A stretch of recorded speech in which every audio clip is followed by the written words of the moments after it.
할렐루야. 네, 오늘 어버이 주일이어서 조금 그죠? 어버이 날하고 겹쳤네요, 오늘이. 오늘이 어버이 주일입니다. 5월은 가정의 달이라고 하죠. 그래서 교회마다 5월 한 달 내내 가정에 관한 이런 말씀을 전하죠. 근데 저도 늘 이것 때문에 그 5월이 되면은 고민을 해요. 제가 처음으로 절기에 맞는 말씀을 그나마 해요.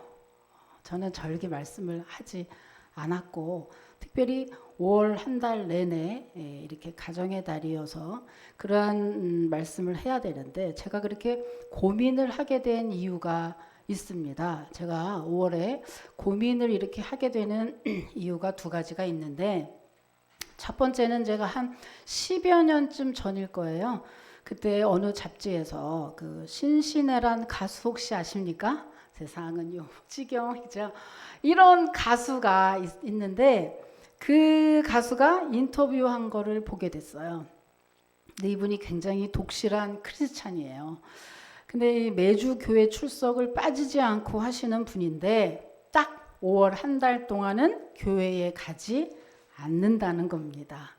왜 그러냐고 이제 물었더니 5월 한 달 내내 가정에 대한 어린이, 부모님, 남편, 결혼에 대한 설교를 듣다 보면 그분이 지금도 독신이죠. 독신이었던 그분은 도리어 한 달 내내 그런 설교를 듣다 보면 도리어 시험에 들어서 마음이 더 아파지곤 했대요.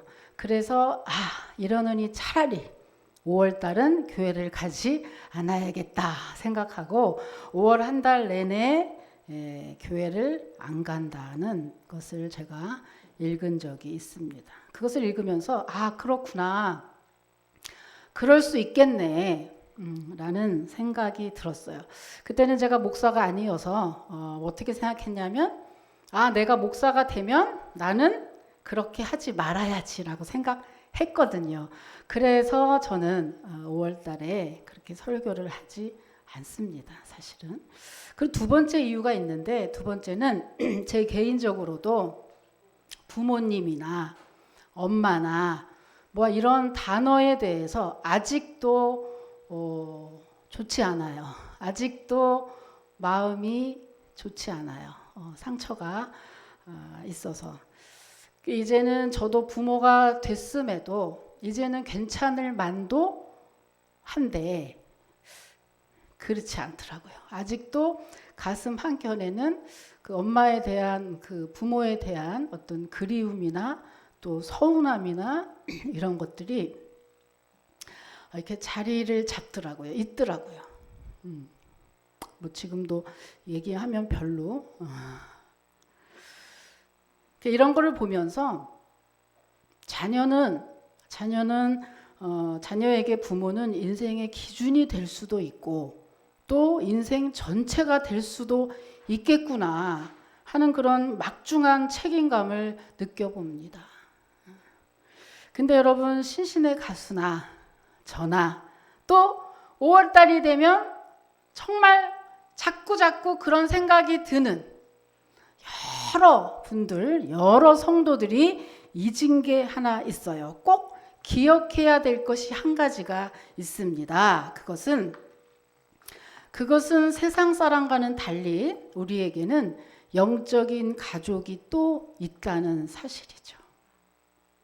육신의 가족은 때로는 서로의 고집으로 헤어지기도 하고 서로 상처를 주기도 하고 또 실패라는 말은 좀 그렇지만 원망도 하고 실패도 하기도 하지만 영적인 가족은 그럴 일이 없고 변함없이 오늘도 나를 지켜주시는 하나님이 내 아버지가 되시기에 그 영원한 울타리 속에서 우리는 평안과 안정과 그리고 그 사랑으로 변함없이 행복하게 될 줄로 믿습니다. 그래서 성도가 되는 순간 하나님을 아버지로 모시는 새로운 가족의 일원이 된다는 그런 사실이죠.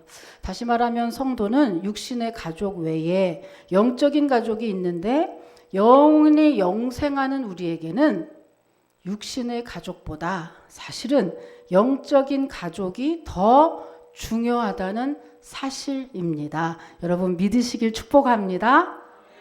그러니까 울 필요 없죠. 그러니까 여러분 성도는 육신의 가족 외에 영적인 가족이 있다. 그죠? 그래서 혹시라도 여러분 신신의 씨처럼 교회를 안 간다든지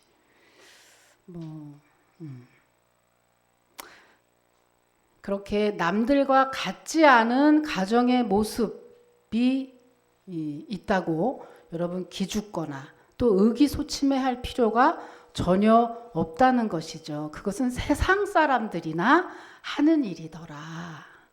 물론 마음이 좋지는 않습니다. 그러나 그것 때문에 우울해하고 우울증에 걸리고 할 것까지는 없다는 것이죠. 결혼을 했든 안 했든 한부모 가정이든 아니든 그런 것이 우리에게 중요한 것이 아니라 우리는 이제 예수 믿어서 거듭난 이제 영적 가족의 일부가 된 그리고 하나님을 아버지로 모신 정말로 영적 대가족의 일원이 된 그리고 세상 사람들은 알지 못하는 크고 비밀한 그런 영적 비밀을 가지고 있는 영적 가족이 된 사람들이기 때문에 여러분 그거 하나만으로도 우리는 오늘도 낙심하거나 좌절하거나 힘들거나 누구 때문에 나는 어떤 가정인데 나는 저렇지가 못한데 라고 5월 한 달 내내 우울할 필요가 전혀 없다는 사실입니다. 오늘 말씀을 통해서 여러분 영적 가족의 일원이 된 것이 얼마나 소중한 것인지 여러분 그 은혜를 함께 누리기를 주님의 이름으로 축복합니다. 오늘 본문의 내용이 이렇습니다. 오늘 본문의 내용은요. 사람의 몸을 입고 오신 예수님도 육신을 가졌기 때문에 육신의 부모가 필요했죠. 그래서 아버지 요셉과 어머니 마리아의 돌봄으로 무럭무럭 성장을 했고 30세가 되기 전까지 예수님은 아버지를 도와서 목수의 일을 하면서 가족의 생계를 도왔습니다. 그리고 장남이었죠. 장남의 일을 감당했습니다. 그런데 예수님의 모습을 보면 보통 장남하고는 조금 달랐죠. 예수님 나이가 30세 정도가 이제 됐으니 사실은 결혼해서 가문의 대를 이어야 할 텐데 대는커녕 결혼할 생각 안 하고 있는 거예요. 노총각으로 계신 것입니다. 더군다나 장남으로서 집안을 책임질 준비를 하기는커녕 자꾸 바깥으로 나가셔서 그죠? 자꾸 바깥으로 나가서 다른 사람들을 모아서 무리를 지어서 다니고 여기저기 다니면서 무엇을 고친가도 하고 설교도 하시고 그죠? 그러다 보니 그를 따르는 무리들이 점점 많아지고 도무지 저것이 뭐 하는 것이지? 라고. 그런데 이 모습이 끝난 게 아니라 여기서 더 걱정이 되는 것은 더군다나 예수님에 대한 이상한 소문까지 돌았던 것입니다. 가족들이 이것을 봤을 때는 영 탐탁치 않았어요. 여러분이 지금도 다 어떤 부모의 입장이거나 아니면 자녀의 입장으로 여기 지금 계실 텐데 각각 자기들이 원하는 이상형이 있거든요. 부모는 자녀에게, 자녀는 부모에게. 그런데 적어도 예수님이 장남이었는데 그때 당시 이 부모가 볼 때 예수님은 전혀 탐탁한 생활이 아닌 거예요. 육적으로 봤을 때. 지금으로 보면 뭐 계속 몰려다니는 듯한 느낌? 저 가서 뭐 하고 다니나 저것이? 그런데 이상한 소문이 돌기 시작한 것이 바로 뭐냐면 마가복음 3장 21절에 보면 뭐라고 써있냐면 예수님이 친족들에게 사람들에게 어떤 소문이 들렸냐면 아 저가 미쳤다라는 소문까지 돌았던 거예요. 그 왜 미쳤다고 했냐 하면 그때 당시에 귀신 들린 사람이 많이 있었는데 이 귀신 들린 사람을 예수님이 귀신을 내쫓아줬잖아요. 그러니까 복음서에 보면은 귀신 들린 사람의 그 귀신을 많이 내쫓은 그런 장면들이 많이 나옵니다. 그런데 문제는 귀신을 내쫓아줬으니 저분이 굉장하네, 저분이 메시아 아니야? 야 저분이 능력 있어? 라고 칭송을 받아가지고 예수님 부모에게 와서 이 자식을 어떻게 이렇게 훌륭하게 키웠어요? 아이고 혹시 이 자식이 혹시 하나님이 옛날부터 약속했던 그 메시아가 아닐까요? 이렇게 와서 했으면 참 좋겠는데 커녕 뭐라 그러죠? 야 저가 바알세불의 그 힘에 힘입어서 저렇게 귀신을 내쫓는데 저가 귀신이 빙의가 됐나 봐. 귀신의 힘으로 저렇게 능력을 나타내는 거래. 이렇게 나쁜 소문까지 돌았던 거예요. 그러니 가족들이 들으면 미치고 발딱될 일이죠. 그게 얼마나 걱정이 되고 가슴이 아팠겠습니까? 그래서 오늘 읽은 본문은 무슨 내용이냐면 그래서 어머니 마리아와 그 형제들이 예수님을 드디어 잡으러 온 거예요. 어느 집에 있는데 그 집에 있대더라 소문을 듣고 야, 형 잡으러 가자 이러고 이제 잡으러 온 거예요. 잡으러 왔는데 사람들이 그때도 역시 마찬가지로 또 능력을 행하고 계셔가지고 집에 사람들이 가득 찬 거예요. 도무지 얼굴을 대면할 수 없을 정도로. 그래서 어떻게 했죠? 거기에 있는 제자 어떤 이들에게 얘기했습니다. 저 속 안에 있는 예수님 좀 나오라고 하세요. 그래서 이제 제자들이 가서 전했죠. 뭐라고? 당신 바깥에 우리 선생님 어머니하고 형제들이 와 있습니다. 이렇게 전한 거죠. 그때 예수님이 가족들에게 뜻밖의 말이 들려옵니다. 누가 내 어머니며 누가 내 형제들이냐라는 너무 뜻밖의 말을 예수님이 지금 하신 거예요. 이 말을 들은 이 어머니와 동생은 무슨 생각을 했을까요? 역시 같구만. 이제 귀신이 들렸다가 하더니 이제는 어머니하고 형제 우리도 못 알아보는구만. 이제 정말 같네 라고 생각하지 않았겠습니까? 그때 예수님은 둘러앉은 많은 무리들에게 이렇게 말씀을 하셨죠. 자, 마가복음 3장 34절 34절 35절 여러분이 한번 읽어보세요. 자, 읽어보십니다. 시작.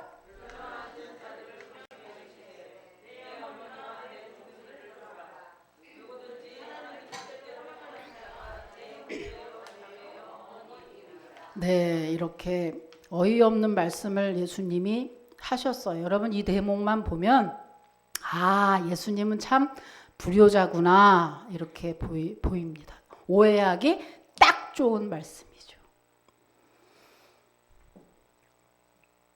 그러니 예수님이 불효자니까 예수를 믿는 모두도 기독교인들은 싹 다 그저 주여 주여 하나님밖에 모르고 지 형제도 자매도 몰라보고 그저 저렇게 저것들은 불효자일 거야 라고 오해하기 딱 좋은 말씀인데 여러분 절대 오해입니다. 절대 그렇지 않습니다.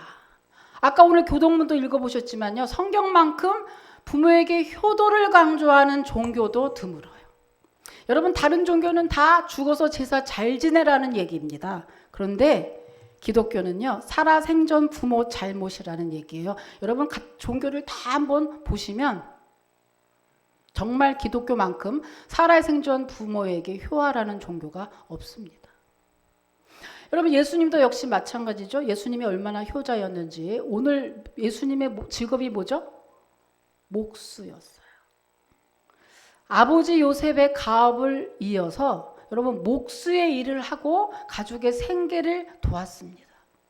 내가 하나님이라고 하면서 내가 곧 신이다 하고 하면서 다른 거 하지 않았어요. 아버지의 직업을 가업을 물려받아서 목수의 일을 30세까지 했고요. 뿐만입니까 여러분? 예수님이 십자가에서 죽어가는 최후의 순간에도 예수님은 그의 어머니 마리아를 챙겼어요. 한번 요한복음 19장 또 26절 27절에 보면은요. 여기 보시고 제가 요약해 드려요. 자기 어머니와 사랑하는 제자가 곁에 서 있어요. 십자가에 질 때 그때 보면은 요한에게 여자여 당신의 아들입니다. 그리고 요한에게는 네 어머니라 하시고 서로 소개하면서 그때 이후로 요한은 그의 어머니 마리아를 모시고 살게 됐죠. 그렇게 기록을 하고 있습니다. 그 끔찍한 고통 가운데서도 어머니를 챙기는 그런 예수님이었어요. 그러면 예수님이 지금 하신 말씀은 과연 무슨 말씀일까요? 하나님의 뜻대로 행하는 자가 내 모친이요 형제요 자매지 내 어머니고 형제고 자매가 육신의 혈연을 갖고 되는 것이 아니다라고 지금 말을 하고 있잖아요. 과연 그 말이 무슨 말일까? 그것은 육신의 가족의 의미가 아니라 영적인 가족의 의미로 사용한 것입니다. 바로 영적인 가족을 의미하는 것인데요. 여러분, 영적 가족 그러면 영적 가족이란 것은 과연 무엇이기에 예수님이 이렇게 말씀하셨을까? 영적 가족은 어떤 의미고 어떤 모양을 하고 있을까? 오늘 그것을 두 가지로 한번 살펴볼게요. 첫 번째는요. 영적 가족은 하나님의 뜻을 이루는 영적인 가정을 의미합니다. 여러분, 가족은 사람이고요. 가정은 가족들이 모인 공동체를 가정이라고 해요. 한마디로 영적 가족은 영적인 가족을 의미한다. 근데 그것을 하나님의 뜻을 이루는. 여러분, 오늘 본문의 가장 핵심 단어는 뭐냐면요. 뜻이라는 단어예요. 뜻. 하나님의 뜻이 뭔데 그 뜻대로 행하는 자가 예수님의 가족이 된대요. 자, 그러면 그 뜻이 뭘까? 어떤 걸까? 알아봐야 될 거 아니에요. 그래야 우리가 하나님과 예수님과 함께 한 가족이 될 거 아닙니까? 그죠? 여러분, 요즘은 인건비가 비싸가지고요. 장사할 때 온 가족이 합심하면 반 이상은 성공한다고 합니다. 그렇죠? 여러분, 목회도 그래요. 그래서 식구가 많은 분들이 목회를 하면요. 야, 자기 식구만 다 모여도 우리 교회 전교인 숫자예요. 그 가족의 힘이 대단해요. 대가족의 힘은 대단합니다. 근데 여러분, 대가족이 좋은 것만은 아니에요. 부모가 재산 좀 있을라 치면 어떻죠? 상속 문제로 칼부림 나죠. 이런 것들을 보면서 우리가 알 수 있는 것은 가족의 뜻이 가족이라는 그 뜻이 가족의 뜻이 내 뜻일 때도 있지만 아닐 때도 있다라고 하는 것이죠. 여러분, 같이는 살고 있지만 각자의 뜻이 달라서 괴롭고 행복하지 않은 가정 굉장히 많지 않습니까? 실제로 미국에서는 이런 일이 있었어요. 2017년 8월에 한 사이트에 테레사 터너라고 하는 그 여자가 올린 매물이 화제가 됐습니다. 그녀는 자신의 남편을 팔겠다고 사이트에 글을 올렸어요. 제게는 자꾸 신경을 쓰게 해서 더 이상 필요치 않은 33살의 남편이 있습니다. 돈도 필요 없습니다. 공짜로 가지고 가세요.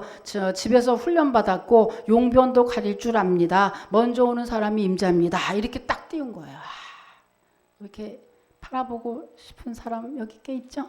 팔아먹고 싶은 대부분의 여자들은 남편을 팔아버리고 싶어요. 이상하게 남자는 안 그러대. 근데 여자들은 대부분은 다 팔아버리고 싶고 어떤 분은 또 이러더라고요. 남편은 필요 없는데 남편이 벌어다주는 돈만 필요하다. 뭐 이런 분들 여자들의 거의 심리가 아닐까. 그게 이 부인이 왜 그랬냐. 남편이 너무 장난이 심해가지고 자기 다리를 2번이나 부러뜨리고 그러니까 너무 화가 나서 홧김에 이 글을 올렸고 그랬는데 놀라운 것은 이 글의 댓글이 장난 아니게 달리면서 실제로 연락이 오고 했다고 하는 사실입니다. 정말 해프닝으로 끝났겠지만 공감이 가는 말이죠. 여러분, 우리는 가족 생활하잖아요. 그죠? 가정에서 혹시 이 여인처럼 그런 적은 없습니까? 혹시라도 여러분 가족이 내가 원하는 대로 따라주지 않으면 좀 없어져 줬으면 사라져 줬으면 라고 생각한 적이 없는지요? 이런 일이 왜 일어나냐 하면 우리는 가정을 내가 원하는 일들이 이루어져야 하는 곳으로 생각하기 때문입니다. 남편은 자기 뜻에 따라서 온 가족이 일사불란하게 자기의 뜻을 맞춰줘야 되고, 자녀들은 자녀대로 부모가 낳았으니까 나 끝까지 책임져 줘, 나 보호해 줘, 나 하라는 대로 다 해줘 라고 부모들을 괴롭히고 그렇게 하는 바람에 각자의 기대에 못 미치게 되면 상대방에게 서운하고 가정이 시끄럽게 되는 것이죠. 근데 여러분, 이런 모습은 하나님이 아버지로 계시지 않은 육신의 가정, 세상의 가정의 모습입니다. 예수님은 진정한 가족의 모습은 어때야 된다고 했냐면, 내 뜻이 아닌 하나님의 뜻이 먼저 이루어져야 하는 그곳이 바로 진정한 가정의 모습이다라고 하셨어요. 여기서 누군가가 질문 한번 하고 싶을 거예요. 그죠? 하하. 아니 왜 우리 가정이, 왜 하나님의 뜻이 먼저 이루어져야 돼요? 내 뜻이 먼저 이루어져야 되는 거 아니에요? 라고 물으신다면, 여러분, 왜 그럴까? 그것은 하나님은 우리를 창조하신 아버지이기 때문입니다. 여러분, 우리가 오늘도 어버이 주일에 이렇게 꽃을 달고 어버이 식사하고 어버이에게 용돈 드리고 어버이 말을 듣고 하는 이유가 뭐죠? 그 부모님이 우리를 낳아주시고 우리를 키워주셨기 때문에 그 부모님께 순종하고 그분을 섬기는 거 아닙니까? 우리가 옆집 아저씨한테 가서 순종하고 옆집 아저씨를 섬기지 않잖아요. 그 이유는 뭐죠? 나를 낳아주시고 나를 길러주셨기 때문에. 마찬가지입니다, 여러분. 우리를 창조하시고 우리를 지금도 이 생명 목숨 부지하게 하시고 지금도 이렇게 우리를 진행하고 복을 주시는 분이 바로 하나님 아버지이기 때문에 그 아버지의 뜻이 더 먼저 이루어지는 것이 주님께 영광 돌리는 길이요, 우리가 피조물 창조된 우리로서의 의무이다라고 하는 것이죠. 그래서 여러분, 예수님이 뭐죠? 예수님도 순종하셨어요. 예수님도 십자가 지시기 전에 어때요? 하나님하고 약속은 이미 하셨거든요. 내가 십자가 질 때 내 모든 택자의 죄를 사해 주시기로 하나님과 예수님이 이미 약속하셨거든요. 그럼에도 불구하고 예수님이 다시 기도합니다. 아버지, 나 이거 안 하면 안 돼요. 아버지, 나 이거 너무 아플 것 같은데 나 이거 안 하면 안 될까요? 라고 기도하죠. 주여, 이 잔을 내게서 옮겨주시옵소서. 그 뒷말이 뭐죠? 그러나 내 뜻대로 마옵시고 주님의 뜻대로 하옵소서라고. 여러분, 예수님도 하나님의 뜻에 순종했고 예수님도 내 뜻보다 하나님의 뜻이 먼저 이루어지기를 기도하셨어요. 왜요? 하나님은 창조주니까. 창조주의 뜻이 관철돼야 되는 것이 우리 피조물들의 해야 하는 일이거든요. 그러니 어때요? 그러니 우리의 가정에서 왜 내가 내 가정인데 왜 하나님의 뜻이 이루어져요? 라는 질문은 하지 않아야 되죠. 왜? 나를 만드시고 나도 만드시고 아버지도 만드시고 부인도 만드시고 남편도 만드신 분이 바로 하나님이기에 가정의 공동의 뜻도 당연히 관철돼야 되지만 그것보다는 각자를 향한 하나님의 뜻이, 계획이 있을 것인데 그것이 먼저 이루어지는 것이 예수님이 말씀하시는 참된 가정의 모습이라. 그리고 이것이 이루어졌을 때 놀랍죠? 가정에 다툼이 없어져요. 싸움이 없어요. 가정에서 여러분 왜 싸웁니까? 주도권 싸움이죠. 싸움이 없어져요. 질서가 정연하니까 당연히 싸울 일이 없죠. 하나님 아버지가 딱 하시고 나머지는 다 형제요 자매인데, 여러분, 내 아들도 하나님의 아버지고 나도 하나님의 아버지고 우리 아버지도 하나님의 아버지야. 하나님에게는 손주가 없어. 다 자녀의 다 동급이야. 나도 얘도 다 동급이야. 하나님만 아버지야. 그러니 가정에서 네가 할 리가 없죠. 하나님 에헴 하면 그냥 다 오케이 오메.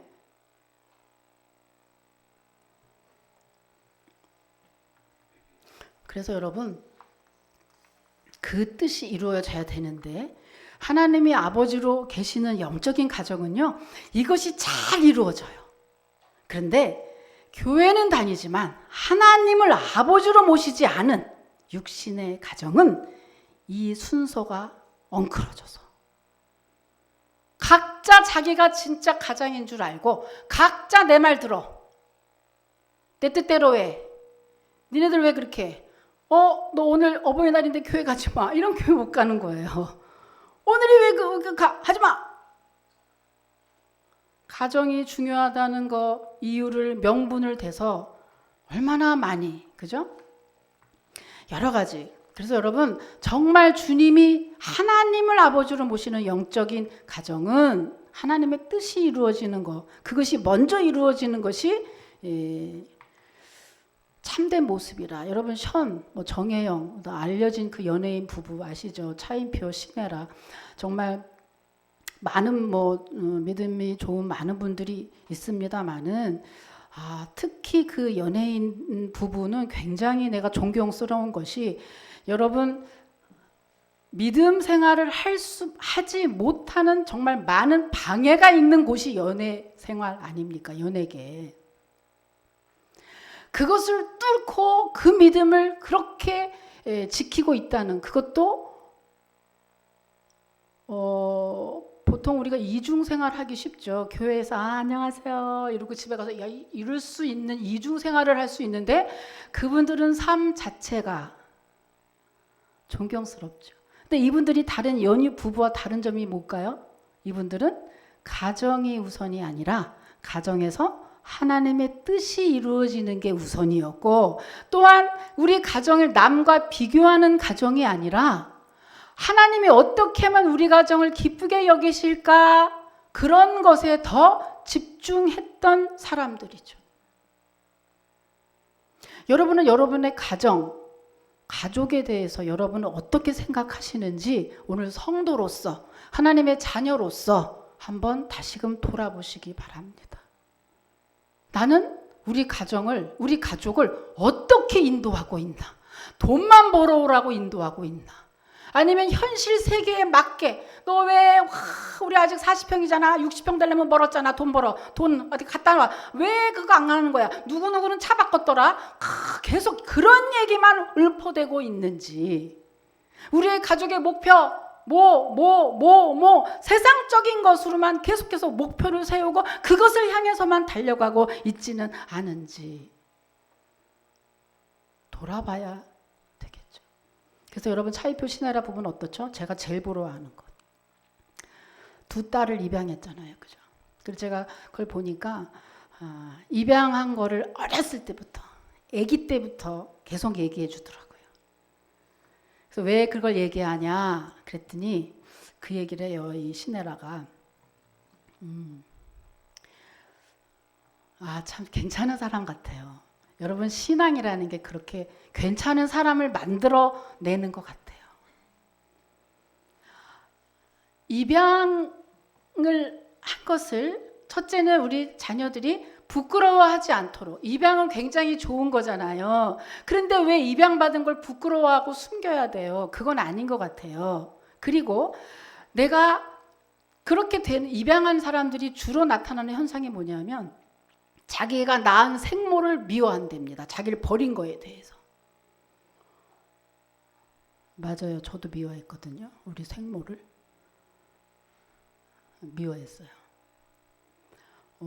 저는 바로 측근에서 만날 수 있는데도 절대 만나지 않았어요. 버린 사람을 왜 만나? 이랬죠. 예수 믿기 전이에요. 예수 믿고 나서 우리 아버지도 찾아가고 했는데 좋지는 않아요, 지금 또 마음이. 근데 대부분 사람이 그렇다는 거죠. 대부분 사람이 생모를 미워할 수밖에 없게 하는데, 이분은 그거를 얘기했다는 거예요.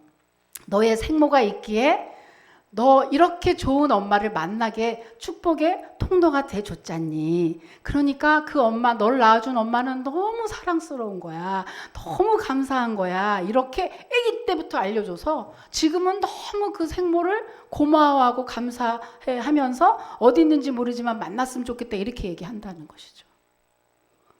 참 여러분 신앙은요 하나님이시기 때문에 이 하나님 믿는 사람은 이 신앙이 좋아지면요 인품도 좋아지고요 모든 게 좋아질 수밖에 없는 거예요.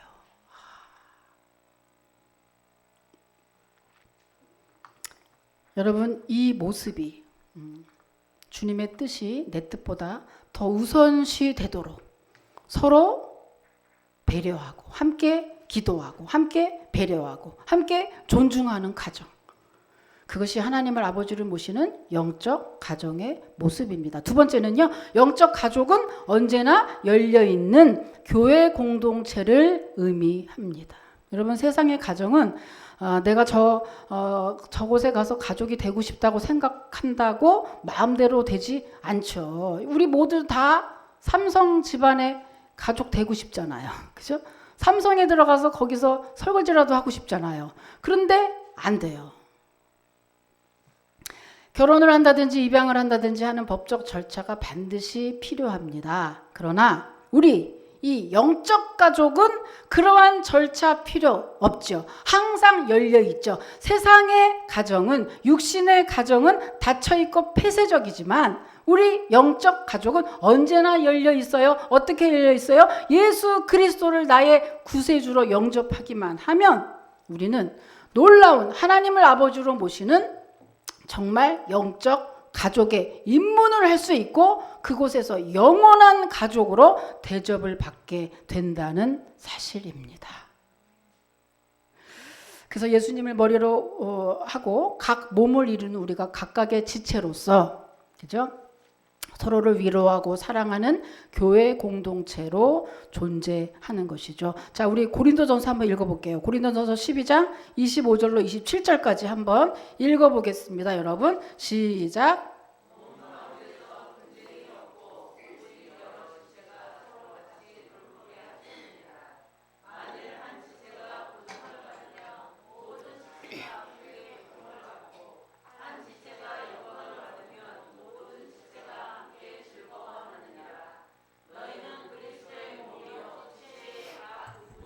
아멘. 여러분 정말 이거 믿으세요? 정말이에요. 여러분 한 사람 한 사람의 그런 아픔이나 고통을 우리 전체가 함께 다 느낀다는 거죠.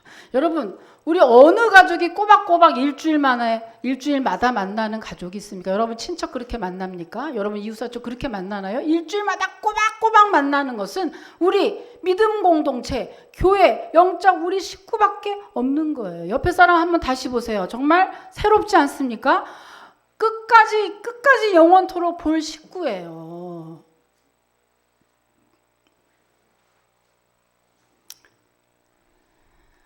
여러분 우리는 아픔도 기쁨도 세상에 나가서 좋은 소식 전해보세요. 시기하고 질투 먼저 합니다. 교회에서 그렇지 않죠. 여러분 가족을 사전에서 찾아보면 부부를 중심으로 혈연, 입양 등으로 맺어진 생활 공동체라고 되어 있습니다. 그럼 우리는 무엇으로 맺어진 관계일까요? 여러분 예수 보혈의 피로 맺어진 관계죠. 그 예수님의 그 십자가에 그 고통스러운 그 피, 그 보혈의 피로 혈연 관계로 맺어진 영적 관계, 이 영적 가족이 된 우리들의 이 관계는 세상의 어떤 피보다 고귀하고 숭고한 그런 보혈의 피로 맺어진 관계입니다. 누구나 예수님만 믿으면 이 영원한 혈연 공동체에 들어와서 여러분 아웃이 없어요. 다른 뭐 감리교는 뭐 어떤지 모르지만 장로교는요. 한 번 예수님 영접하면 영원토록 변함이 없다. 이것이 우리의 교리인데 한 번 예수님 믿고 이 혈연 공동체에 들어오면 누구든지 영원 무궁토록 그 행복을 누릴 수 있게 된다는 것입니다. 여러분 그러니까 예수님 믿으셔야겠죠. 그리고 예수님 전하셔야겠죠. 무엇보다 예수님을 전하는 게 가장 누군가를 사랑하는 표시고 가장 그 사람에게 행복한 것을 주는 것이고 돈 쓰면 그만이야. 뭐든지 주면 그만이야. 그러나 영원한 생명을 줄 수 있는 것은 그분에게 예수님을 전해주는 그것, 바로 그것입니다. 영적 가족이 되게 하는 그것이야말로 누군가에게 주는 최고의 선물인 걸 여러분 믿으시기를 축복합니다. 마지막으로 그래서요, 여러분, 제가 어저께 TV를 봤더니 반려견을 키우는 유키즈인가 뭐 그런 재방송인가 뭘 봤는데 거기에 그 사람이 나왔어요.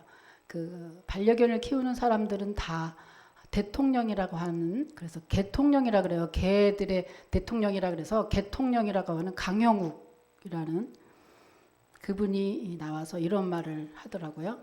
반려견에게 있어서 보호자는 100%입니다.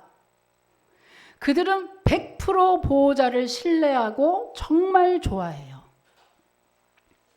반대로 그러니까 보호자는 100% 그들을 책임지고 보호해야 합니다. 여러분 100%, 99점이 아니라 100%. 그러니까 자신 없으면 입양하지 마세요 라고 얘기하더라고요. 그걸 들으면서 제가 생각했습니다. 맞아. 개들에게 보호자가 100%라면 우리에게도 하나님은 100% 보호자인 거야. 100%.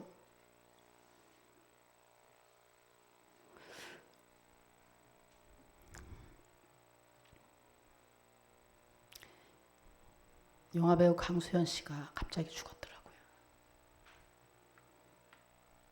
저는 이 혈관계에 문제가 있는 사람으로서 굉장히 중요하게 쓰러져서 바로 죽었더라고요.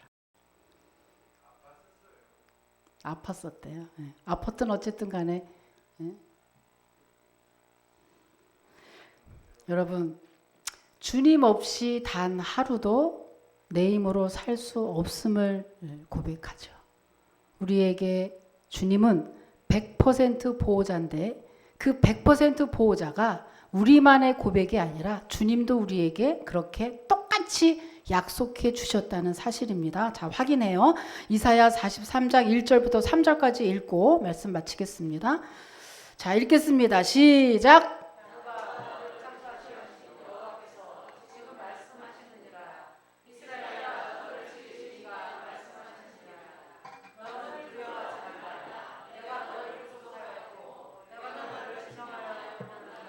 너는 내 것이라. 내가 물 가운데로 지날 때에 내가 너와 함께할 것이라. 강을 건널 때에 물이 너를 침몰하지 못할 것이며 내가 불 가운데로 지날 때에 타지도 못할 것이요 불꽃이 너를 사르지도 못하리니 대저 나는 여호와 내 하나님이요 이스라엘의 거룩한 이요 내 구원자이니라. 내가 애굽을 너의 속량물로 구스와 스바를 다시. 아멘. 우리 주님은 우리를 100% 책임져 주시고 영원 무궁토록 보호하시는 분위기에 여러분 그 영적 가족이 된 것에 여러분 감사하고 감격하면서 이 한 주간 동안 여러분 감사하고 즐겁고 힘차게 그리고 낙심하거나 좌절하기보다는 내 육신의 가족이 어떻든지 간에 그런 것 신경 쓸 것이 아니고 정말 더 중요한 영적 가족이 된 것에 여러분 감사하고 감격하면서 힘차게 여러분 한 주간 살아내시기를 주님의 이름으로 축복합니다. 하나님 감사합니다. 육신의 가족의 모습이 어떠하든